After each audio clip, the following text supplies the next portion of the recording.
We're being honest. The fear of being homeless is what motivates most people to get up and get on a slave ship every day in the first place, to get up and go and work these part time jobs. They get up and go and work these 9 to 5s. What motivates most people is the fear of sleeping on the street. I've been here 5 months after sleeping on the street for about 3 months, and the fear is always in the back of my mind, like PTSD. And this week was a huge reminder of why that is. See, every day when I go to work, there's a group of homeless people that sleep outside the restaurant where I used to sleep last year, right? They've taken up camp there to the point where they've had one morning we got there and they had a air fryer set up. They be having shaving equipment and warm blankets. And my issue, the reason I showed up early was to let them know that by 8 o'clock, a lot of times there's gonna probably be people around this restaurant that work here. So y'all wanna be gone. That way y'all don't blow up the spot. But the other day I show up and there's a homeless man. He had his whole setup where exactly where I used to sleep. He had his shaving equipment. He had everything. And I showed up to go lock up my scooter. And of course he sees everybody, there's movement now. So he's getting his stuff together and all this stuff. I don't say anything to him this time, but I've let them know in the past, y'all want to be gone. And it irritated me because I'm like, y'all are blowing up the spot. It's almost 10 o'clock. Y'all want to be up and at them so people don't know that y'all were even here. But there's been multiple times we've shown up and they've had to throw away camping equipment. They've had to throw away carts. They've had to throw away these people's belongings because you still have to operate a business. And I would feel like I'm being judgmental and getting irritated and saying, fuck, because I've given these people a warning. And my boss has said that in order to motivate them to not be out there, that she's thinking about cutting off the power to the restaurant so they won't be out there charging their stuff. She wouldn't even have known if they were there had they taken my advice and just been gone. When I was sleeping out there last year, nobody knew I was sleeping out there. Nobody I worked with knew I would sleep outside that restaurant when I wasn't at the park. This week, so I go into work after the guy is, doing his thing. I do my shift. I'm in a great mood. I open a restaurant and, I start taking tables. At one point, I take this family and their check was about 70 something dollars. And they dined and dashed me. They got up, they left, they didn't pay their bill. It irritates me, okay? This was Tuesday. So this is, you know, the beginning of my week, and this is when I start building, my money for the weekend. I pay my rent usually on Saturday. That's when it's pretty much due. And I like to have everything together by Saturday morning before I have to go into work. So this was when I start calculating my money and my tips, and for this person to stiff me on such a big check, it irritated me. So my first reaction was to say, I hate this shit, or something like that. It was something with the cuss word shit in it. And one of my managers heard me. She was like, Jeremy, watch your mouth. Whatever. I was irritated. So I excused myself to the back as I cleaned the table. Yada yada, went on about my business. Well, apparently one of the other tables heard me and the managers pulled me aside and, you know, wrote me up and they end up making me clock out. So at that point I was like, well, am I fired? Because usually when they make people clock out, that means you're terminated. Am I terminated for using the word shit on the floor? Is this what's going on? Let me know right now. Because right now, since y'all are making me clock out so early, this is early. This is like, I had only taken about 2 tables, okay? So I hadn't even made any profit, no tips, no nothing. If y'all are making me clock out this early, should I come back tomorrow? Because let me know now. I don't want to freaking spend money on the fucking bus and then come up here and I don't have a job, because at that point I'm gonna be real belligerent. I mean, I ain't let them know that, but I'm just letting y'all know that I'm asking them for a reason. Don't have me come all the way over here on this side of town tomorrow for y'all to tell me that I don't clock in, especially if y'all have me clock in. No, no, we don't want to talk about that right now. We're gonna have your boss contact you. So the whole day I'm waiting on my boss to contact me. She never does. So I'm like, all right, whatever, I just go to work tomorrow. So I do go to work. Of course, I get pulled aside again by her. This is after I had already had a meeting with 3 different managers. Now I have to talk to the store manager. She's like, "Oh, I understand that it's frustrating. Blah blah blah. People run out, but try to maintain your composure on the floor." And she's correct. She's completely right about that. But what it this whole incident showed me is that I've been here this month. I've been at this particular restaurant for 2 years, and I've always had this philosophy that after 2 years you should start making moves anyway or doing some type of lateral difference. Don't get too complacent because none of these jobs are guaranteed, right? 1,000% they're not guaranteed. And when you don't have any money in the tuck, like myself, I live literally paycheck to paycheck, tip to tip, right? I rely on being able to have my rent by the end of the week to determine whether or not I eat or not. So when they did what they did that day, you know, I was assed out. I had to pretty much get $2, get home, no food that day. And it was just like the stress of thinking, oh shit, do I have my job? Am I not gonna have my job? Because I haven't made the money, even right now. Like I go in today, I haven't made the money to pay my rent this week. I mean, I'll kid it, I'll come up with it, but I haven't I haven't made it. So that stress is on me, and it's Friday. You see what I'm saying? This is something that's gonna be on me for the rest of the day. Usually Fridays are dead slow. If you don't have money, if there's not enough tips coming in, I may not have all of the rent money by tomorrow when I need it. You understand what I'm saying? And that's a stressor. I'm not the only one going through this stress. This is people that go through these stresses on a monthly basis, a weekly basis. It is what it is. But just them taking me out the game for that one day, me not having no savings in the tuck, shows you just how close I am personally to being on the street again. That's, I mean, at least that's what it shows me. You understand what I'm saying? But at the same time, I have an acceptance to this because let's say I did get fired Tuesday, right? If I would have got fired Tuesday, not only would I not would well, I would have filed for unemployment, but I would have had, tried to find a job within the time the unemployment was paying me. But the unemployment wouldn't have been enough probably to even pay for this place weekly. So there would have to be some lateral moves. It's just all of this yada yada yada yada yada in my head about that situation. It got me thinking, I got to do something else, right? I can't just rely on one job. And I know y'all say, well, you're monetized here. There's these are just little YouTube. These are minuscule fucking YouTube checks. It ain't like hitting on nothing. It does help supplement my rent around the 20th when that check comes, but it's nothing that's going to make sure that I'm eating on a consistent basis. And speaking on eating, due to the fact that that happened that day, due to the fact that I felt like I was being judgmental in my body, I thought about being humble. And when I came home that day, I saw a video from this woman that reminded me of a promise that I made to God a long time ago, and that I broke that promise, and how constantly as a person, I think we lie to ourselves and therefore we're lying to God in a way. So let me tell you what the video was about. The video was about a question she asked herself, and it was a question that I felt that the divine had asked me years ago. Swear to God, no pun intended. She asked herself, she was looking at how many cows it takes for McDonald's to service as many people as they do a day.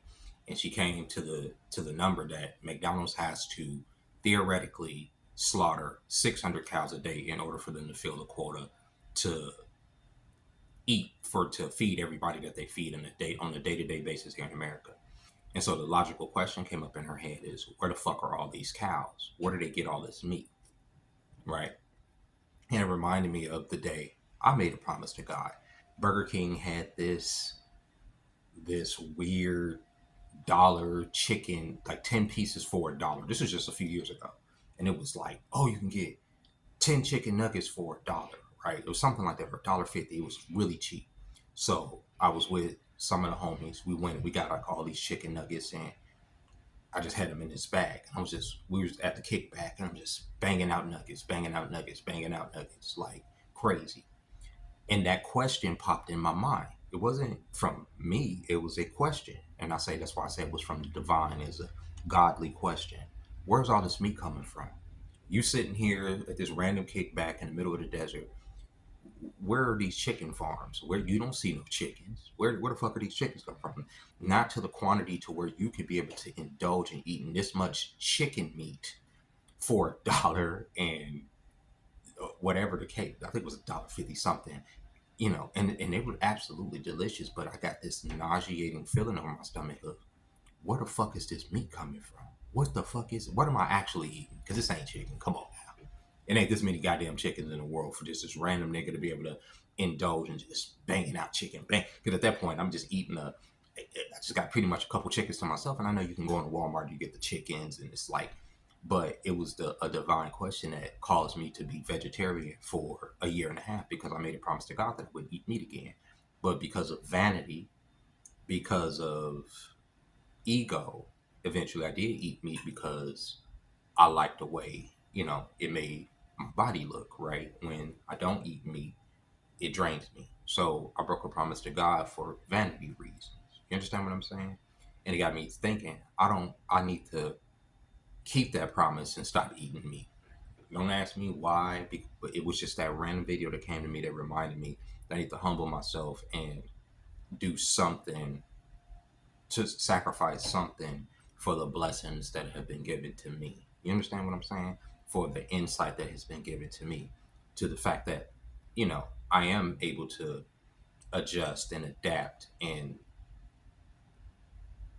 fit into the world however it may go. Because even in that moment where I felt like I was probably going to be fired the next day, I had a calm over me. Even if I lost all this stuff, even if I had to go back on the street, I would figure it out. That's what I do. You understand what I'm saying? And I wasn't going to get sad off of it. I wasn't going to be depressed about it. But like I said, it did waken something up in me that I do need to have something on the back end, or something that's secure, just in case I do lose my job, that I can sit here for a minute and, get my head together in order to make the next steps to go forward. Because had I got fired that day, what the fuck was I gonna do? Right? This weekend, literally, I would have been trying to figure out where I'm gonna put all this shit. You know what I'm saying? Where I'm gonna work, how I'm gonna stay clean. You know what I'm saying? All of this stuff has to come through your head, because when I was homeless last year, the advantage was I had a job. And I have to remember not to be trying to look down on people who get caught out there without a job. Because you get caught out there without a job, especially for a man, as I've said before, you can't rely on the system. The system's not going to be there for you. And if you have that in the back of your mind, that the system's going to be this safety net that's going to rescue you from poverty, especially as a man, that's the wrong way of thinking. You have to think that the government's not going to come and save you. Nobody's going to come and save you. It's never going to be enough to lift you up out of poverty. So what would you do if you fell into disarray? Like y'all have seen me fall into disarray. Like I've almost fallen into disarray this week. And like I said, I still have to come up with my rent money for this week. What do y'all do in those situations? I mean, thank God, like I said, I still have my job. But what if I didn't? What do you do? How does your mind work? Right? And I've learned with me, I'm most effective under stress. The the thoughts, the action, the motivation comes from having that PTSD, from having those thoughts in my head. And I don't know if that's a good thing or a bad thing. I think it's a bad thing, because there's people that are able to not live in a constant state of survival, that are able to project a better life for themselves, or better circumstances in their life for themselves, because they're not constantly living in a state of, oh, I gotta survive, I gotta survive, I gotta survive. I like to shout out to whoever randomly sent me on Tuesday $5, because I ended up getting me some cashews that I've been snacking on for the rest of the week. These are a godsend. You know what I'm saying? I get to eat at work too, like I've been eating like the minestrone soup.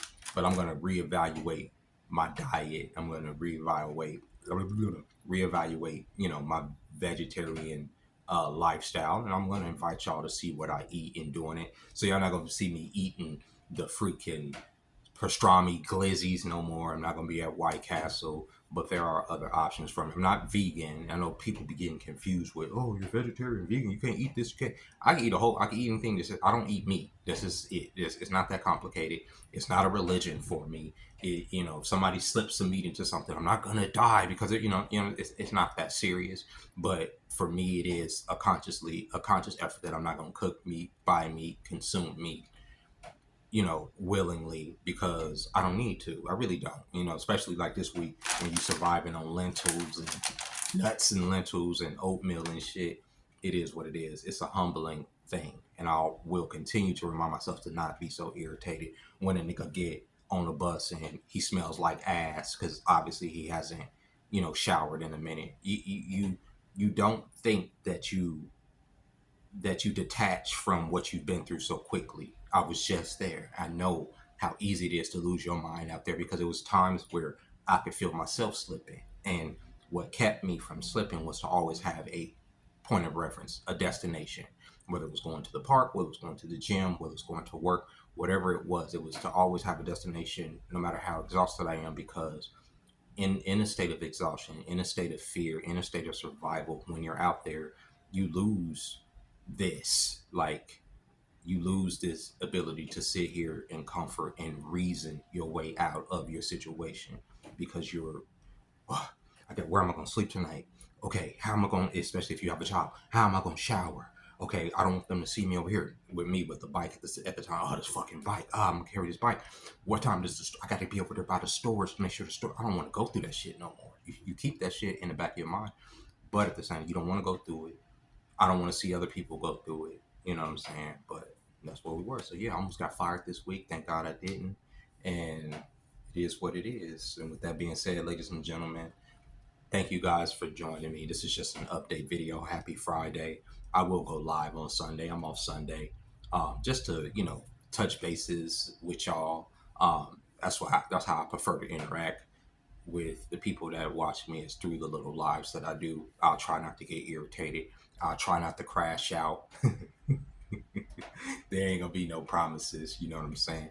I will try to moderate my live a little bit better if I can. If I, I'm trying to figure this stuff out and get comfortable doing it. It's just I get real uncomfortable on live. It's easier for me to be out and about and do lives because I'm focused on not just the chat but moving around. But when I'm sitting here looking at the chat and I'm talking to y'all, I feel like I'm in this lecture of people that I can't see but they can see me, and it's just like, I mean, that is what it is anyway, but it's still like nerve wracking for me. I want to get used to doing it because I know so many people do it every day and they're so comfortable with it, just sitting there. And there's times where I could just sit here and just, it's easier for me just to just straight up talk to people when they're doing that. But like I have to get, over my anxiety of being on live to do it more frequently. Okay. But yeah, we'll go live Sunday. And yeah, if you made it to the end of this video, I appreciate you. If you're a subscriber to this channel and you tolerate me to this point, I appreciate y'all still being here. Um, if you haven't subscribed to the channel yet, go ahead and hit that subscription button. If you did like the video, hit the like button. And until next time, ladies and gentlemen, bye bye.